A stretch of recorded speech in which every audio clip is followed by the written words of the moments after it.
My grandpa keeps 3,000-year-old flesh worms. Just put them on a goat's horns. They'll crawl into the goat's brain and eat the goat from the inside out, leaving only the goat skin. And goat skin prepared this way is the perfect material for grandpa to make his drums. Today someone gave grandpa $3,000 as a deposit for his goat skin. Grandpa quickly called me and said, "Donnie, go get the worm jar." When I got the jar from the east room, the goat was already caught, all 4 legs tied up, bleeding loudly. Grandpa happily took the jar, saying, with so many orders for goat skin, how am I ever gonna spend all this money? But when he opened the jar, his face suddenly changed. He shouted, "Who touched this jar?" Grandma hurried over and found only 2 worms left in the jar. "Oh no, one is missing." My uncle came over too. He picked up the jar, examined it carefully, no holes anywhere. How did the worm escape? After saying that, uncle looked at me and said, "Donnie, did you touch the worms?" I shook my head quickly. "No, I never touched them." Grandpa told me, "These worms can crawl into goat brains, and human brains too. I wouldn't dare touch them." Then I suddenly remembered, 3 days ago uncle brought 2 people to our house and sent me out to the yard. They were in the east room for a long time. I looked at grandpa and said, 3 days ago, uncle brought people to our house. Right after I said that, uncle glared at me. He said grumpily, "They came to hang out. They didn't touch the worms." I also turned and looked at my uncle. Missing worm is a big deal. These things can consume people. Did you take a worm or not? My uncle said grumpily, "I didn't take it, believe what you want." Then he stormed into the west room and slammed the door. Grandma frowned and asked me again, "Donnie, you really didn't touch the worms?" "I really didn't, I swear." Since I'm the youngest in the family,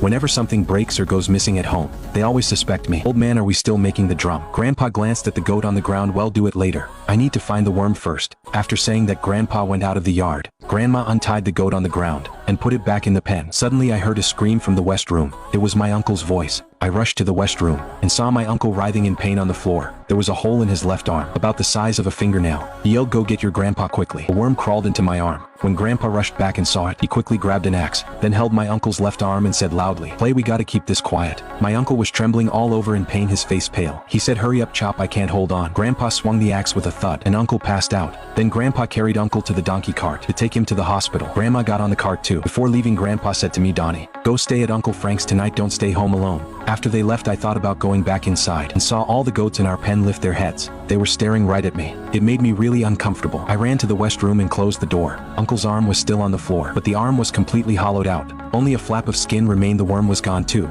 I was scared but also curious, so I took a stick and carefully lifted the skin flap. Underneath was a puddle of blood, sticky and gross. It looked disgusting. I put the skin aside and stirred the sticky blood with a stick. The puddle of sticky blood was divided into over a dozen small blobs, but within seconds they flowed back together like some sort of magnetism. I stirred it a few more times with the stick, even purposefully spread them far apart. But as soon as I separated them, they merged again. I picked up the stick and smacked it hard a few times. The sticky blood splattered onto the table and stool, and one drop flew into my eye. I rubbed my eye. No problem, no pain, no itch. Thought to myself, this time they can't possibly merge back. I stared at the blood on the floor. That puddle didn't come together again. Looked outside, it was already dusk. It would be dark soon. I locked the doors to the east and west rooms and closed the